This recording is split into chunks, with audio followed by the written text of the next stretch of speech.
Hey, everybody. Welcome back. Championship Leadership Podcast. And excited today.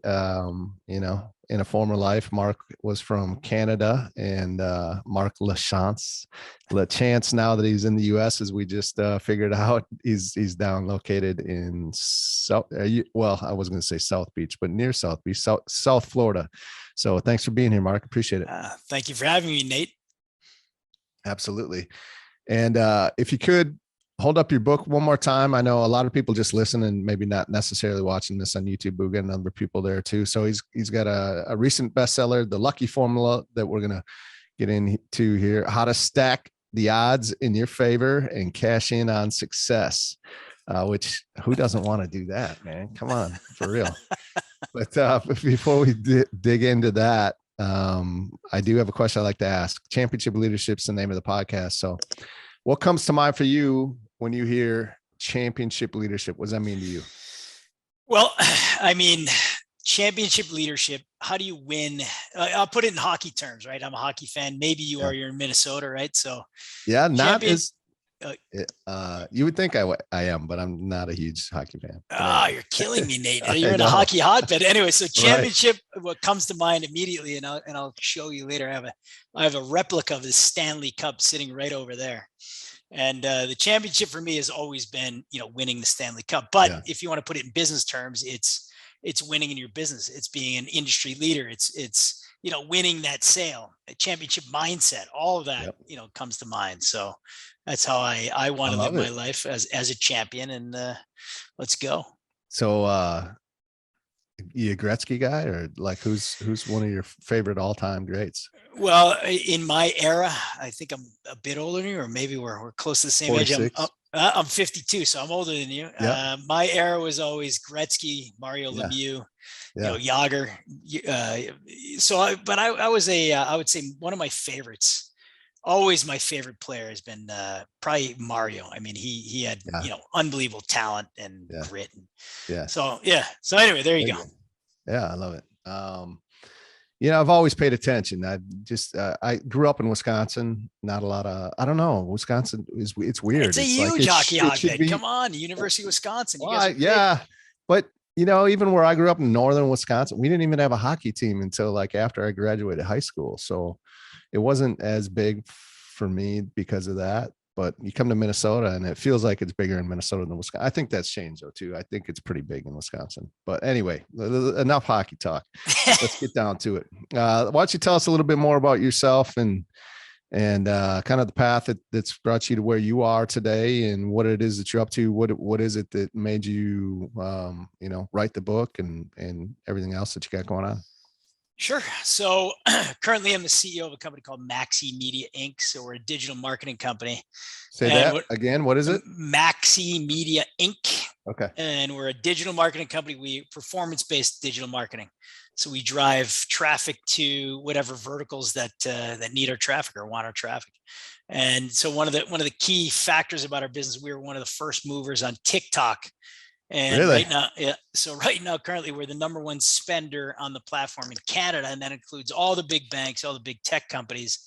And in North America, we're in the top 20. So that's pretty cool. Yeah, it was pretty cool. We learned how to build out a creative network and, really tackle the platform and crush the platform. So that's going awesome. But, so how did I get here today? I basically kind of you talk about championship mindset. Where did I win? Where did I learn that? And I'd have to say from my father. He was the win. I'm going to get back into hockey. I'm sorry, Nate. Let's do it. No, come on. I'm a huge sports guy, so I can roll.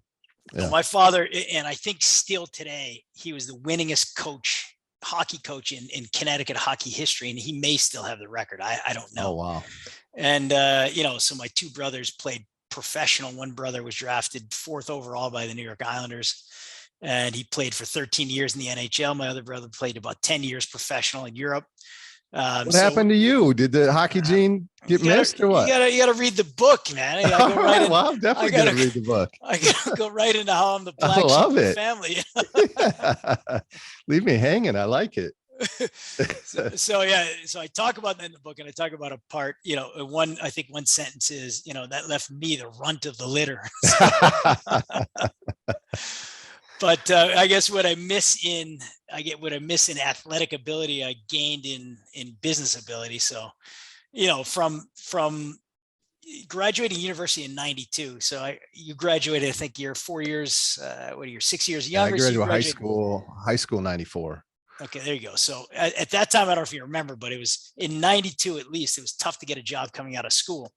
And I either would have had to go to work for Staples or State Street Bank for like $22,000 a year.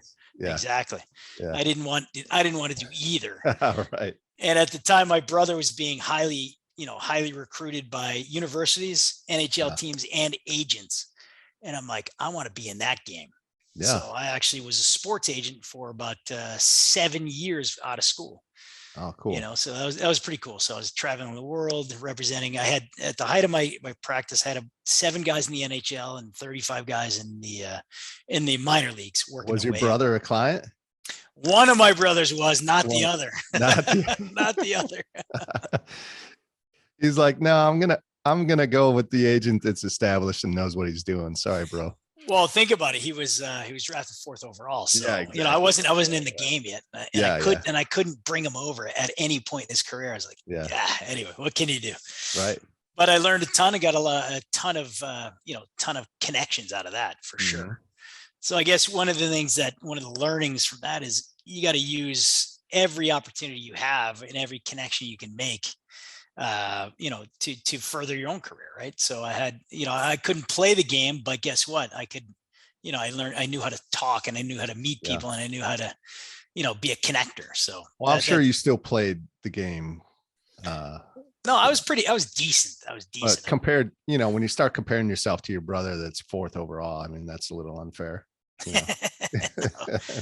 Yeah, he was a superstar for the. I could tell you a story about that. So he was 17, and he was just starting to get recruited by everybody. And we were in the summertime. We were just screwing around in a practice, and we had kind of a drill against this goaltender.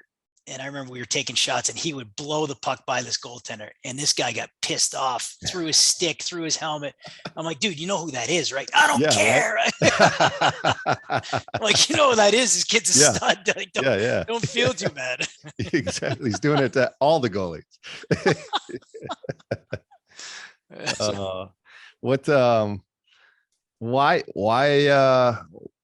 Why did you get out of that game to do what you're doing now? Okay. So I do talk about that in the book also. So that was a question of when I was in I think it was 98 or 99, 2 of my clients fired me. Right. So that means 30% of my revenue went out the door. Yeah. Like a snap of a finger. Sure. And, I could say, well, yeah, it's probably my fault they fired me. But anyway, the point is 30% of my revenue went out the window. And at the time I met a guy that was in the payments business. So think Stripe, companies like that. And he had about 2,000 clients, and he was making about 30 grand a month. And he didn't really care if he lost 2 clients or 3 clients or 10 clients. Yeah. And it was a buzzword for me. And I learned then it was recurring revenue. Yeah. Like in the sports game, I didn't have recurring revenue, but in the payments business, it was recurring. It's like, like real estate, right? Yeah. So I said, oh, that's an awesome business. And I had the guy teach me. And then over time, I learned it and started my own business and basically got in that for the next 18 years and did amazingly well. I had 3 pretty solid exits, and sandwiched in between a colossal failure. Yeah. So things went pretty well in payments up until 2016 when I sold my last company and then got into digital payments. It did digital marketing. Sorry. Yeah. This is a shot in the dark, but do you know a guy by the name of Carl Bryan? He's a Canadian as well. No, I don't. Okay. No. I only brought that up. Well, number one, because he's from Canada. He's a big hockey guy. He's about your age, but he's successful business owner as well. And he's talking not just to me, but to his audience, I guess, about recurring revenue is the way to go for sure, no doubt in business. And he's built one heck of a recurring revenue business for himself. So anyway, cool, awesome. Who are some championship leaders, coaches, mentors that you've had in your life, and more so, like, what are some of the characteristics that have really stood out from those individuals that maybe have helped mold who you are as a leader? Well, I would say get back to my father, right? So I would say number one, he inspired us about leadership. I mean, so actually it's funny. I was just doing a leadership seminar. I have a weekly call with my team. And this weekend I was doing this week I was doing a weekly coaching seminar on leadership, and the qualities I have them listed on my screen right here. To me, the qualities of a leader are, number one, the ability to show vision. Right. So my father always had that ability to show vision, the ability to say, we're going to the end. We're going to the, we're going to win the championship. You have to be coachable. You have to have a positive mindset. You have to have the ability to work in a team for sure. You have to be consistent. You have to take action, which is a necessity. You have to make hard decisions. Sometimes you have to let somebody go, and it's a tough thing to do, but you have to do it. You have to make the right decisions more often than not. You have to, and I say, a book that I read a long time ago was Extreme Ownership. Love it. You've got to employ extreme ownership. You got to take the blame when something goes wrong. It's your fault, not your team's fault. If you start pointing the finger to your team, that's your downfall. Yeah, I mean, absolutely. Another attribute, you have to have sales skills for sure. You have to have confidence, integrity, persistence, authenticity, and work ethic. So anyway, I do a seminar where I have everybody score themselves on those 15 attributes. And then over months and months and months, they work on each attribute and make each one better, and see if you can move a 5 on 10 to a 6 on 10, 8 on 10, 9 on 10. And I kind of got off track there, but I don't know if I answered your question. Yeah. Well, I mean, we were just talking about, some championship leaders, mentors, coaches that have impacted you, and what's stood out. And then you were talking about your dad. One of the main was always being able to create that vision for the team. So is there anyone else that comes to mind when you think about people that have impacted you and some of the characteristics? Well, I could talk about impact in a negative sense. Sure. I mean, absolutely. So some of the leaders that have, look at getting back to hockey, right? Look at the great coaches of all time, like a Scotty Bowman, and that's a positive leader. But I'll say almost a negative leader would be like a Mike Keenan, although he had some success. For some reason, these guys have a shelf life of 1 or 2 years, or Tortorella, 1 or 2 years with a team, right?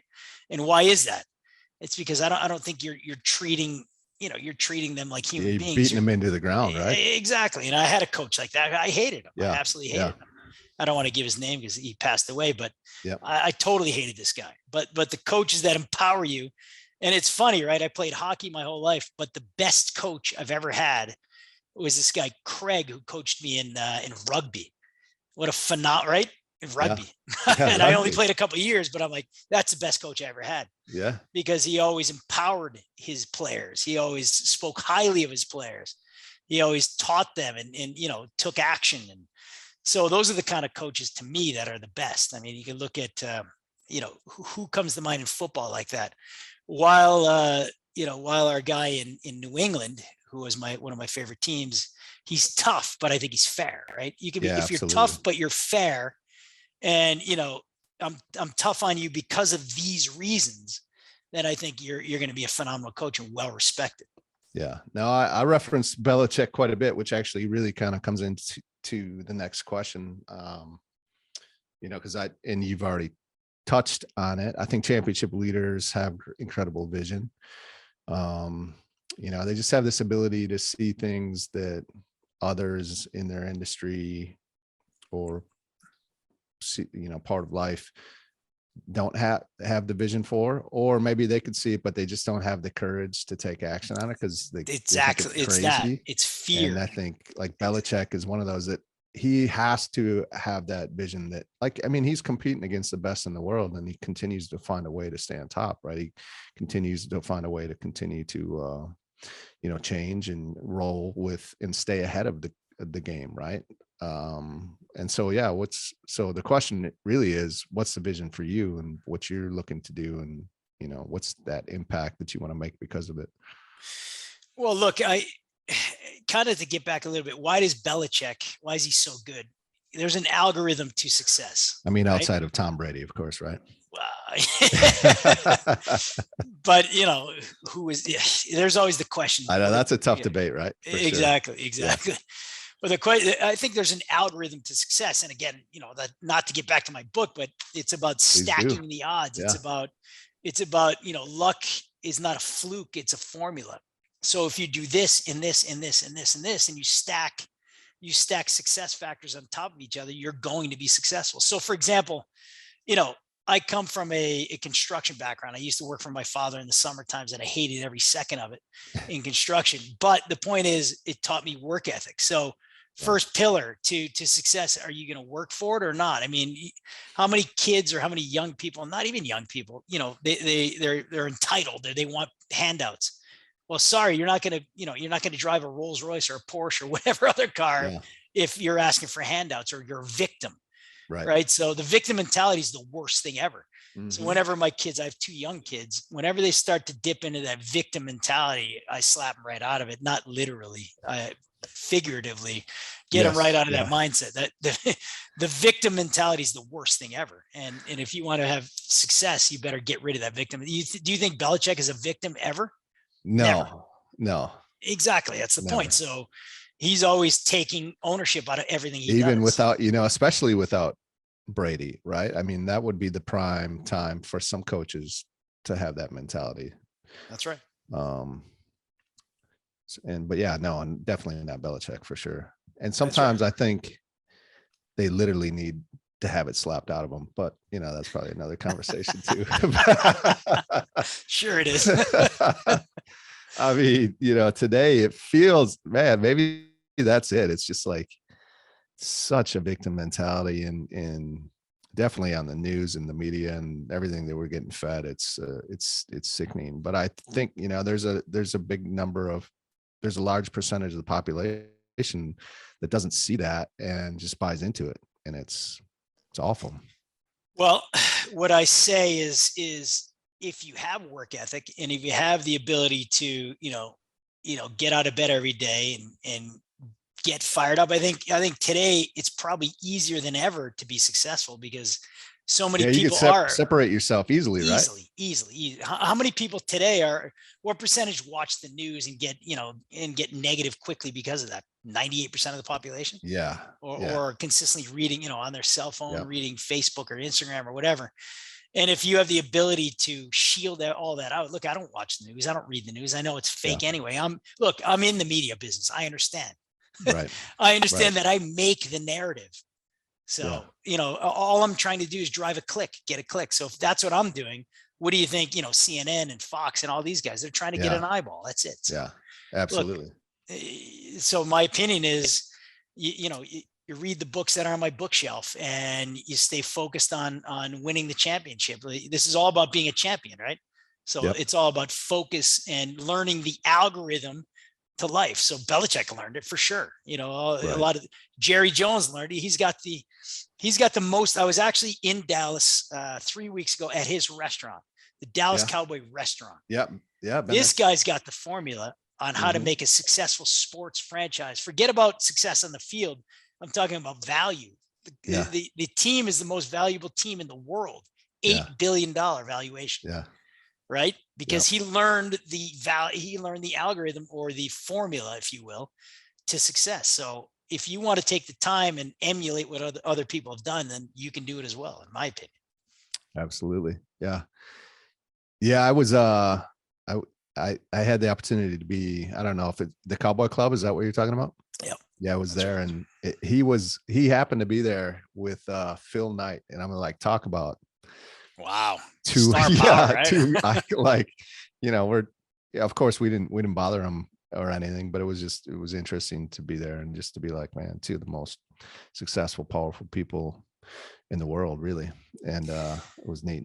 So, it's funny though, right? They're hanging out together. No surprise, right? Of course, because success breeds success, and you only hang around with people that are studs. So think about this, right? So I am as you know, huge hockey fan. Right down the street from me are the Florida Panthers, and the Florida Panthers are probably the least valuable team in the NHL.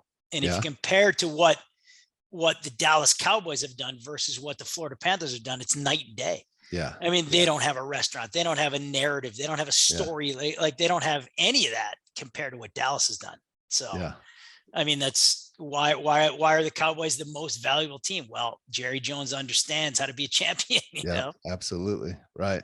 No doubt.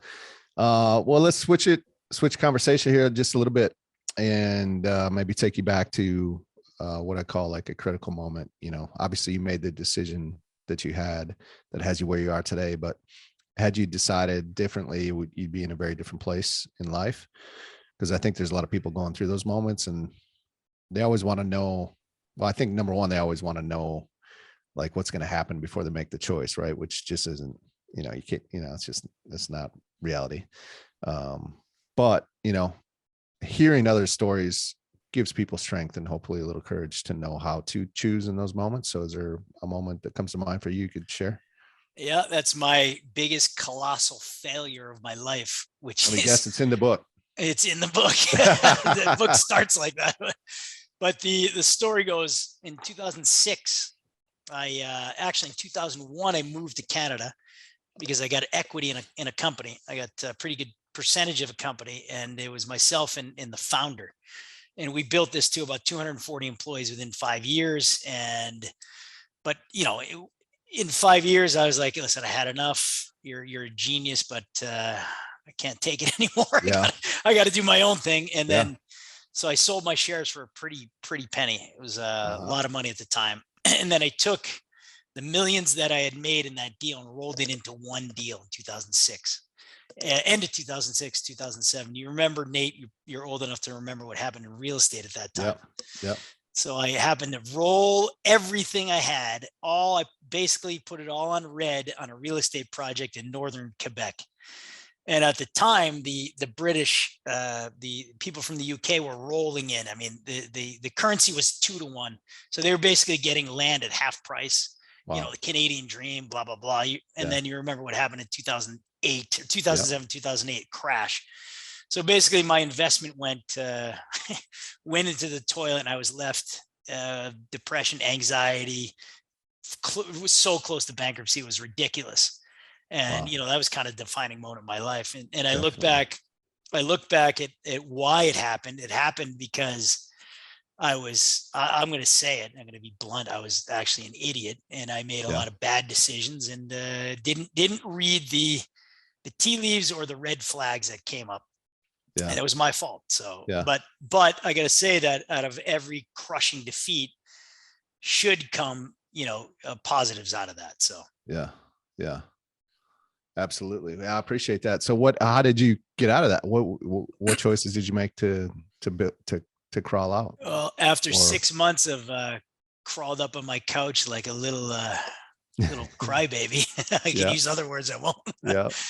I finally one day snapped out of it. I said, look, I'm not a loser, I'm a champion, and I got to stop this. I mean, for 5 years, I built an amazing reputation as somebody in the Canadian payments business or payments industry that that knows how to make money, knows how to do it, and is a leader. And I finally snapped out of it. I said, look, I'm a winner, I'm a leader, and I gotta get out of this. So I picked up the phone and made 87 phone calls and finally got somebody that would agree to fund my next venture. So and then the rest is history. Is that what you're doing right now? No, I started that company called in 2009 and sold it in 2016. And that gave me the financial foundation to do what I'm doing right now, which is digital marketing. So did you go back into the payment business, or I did? So I went from payments to real estate, back into payments. I had to get it back into what I knew, right, and where I had the connections. Yeah, absolutely. And from there, I built a very valuable business and sold it in 2016. So so that went pretty well. Yeah, absolutely. Comeback story. There you go, the comeback kid. Yeah. What's as we start to wrap this up, if there's one or two things that you could give to the listeners, I don't know, guiding points or principles to live by that if they implement it today, help them move their life forward today, what would that be? Okay, one thing, you mentioned it. Why is Phil Knight and Jerry Jones hanging together? Because you are the average of the 5 people you hang around with. Right. So let's just say, Nate, you're hanging around with 4 other people that are negative. what are the chances that you're going to be successful and positive? Pretty much zero. Zero. So Yeah. why do the winners hang around with winners? Because it's an energy, it's a vibration, right? Yeah. So I can't have negativity around me. So I've cut out negativity out of my life. I need to hang around with people that vibrate at a high level. So again, so the first thing is you're the average of the first people you hang around with. Make sure the 5 people you hang around with, make sure the 5 that you have are rock stars in their own right. I mean, they don't have to be mega wealthy. They don't have to be mega smart, but as long as their energy levels and their positivity and their vibration is high in whatever they do, then that's going to help you. And the next thing is, I'm going to give your listeners a quiz, actually a gift, which is the Lucky Quiz. And you could get the Lucky Quiz on theluckyformula.com/quiz. And it basically scores you on a scale of 1 to 100 on your luck, your lucky score. It's basically, so it's an assessment that gives you your lucky score. So let's say your score, I don't know, 50s or 60s. There's tips and tricks on how to get your luck/success higher and higher and higher. So Nate, I expect fully for you to take the quiz. The quiz. And I want to see what your lucky score is. I'm in. I'll do it. All right. You got it, man. And that's again, theluckyformula.com/what?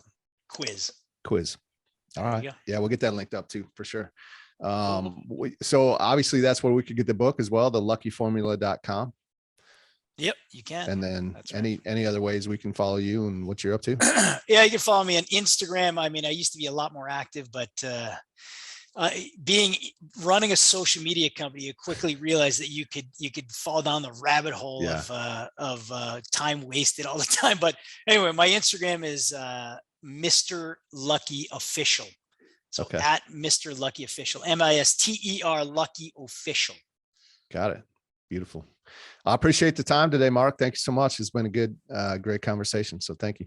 Well, Nate, thank you for having me, and best of luck. Yeah, you as well. Thank you.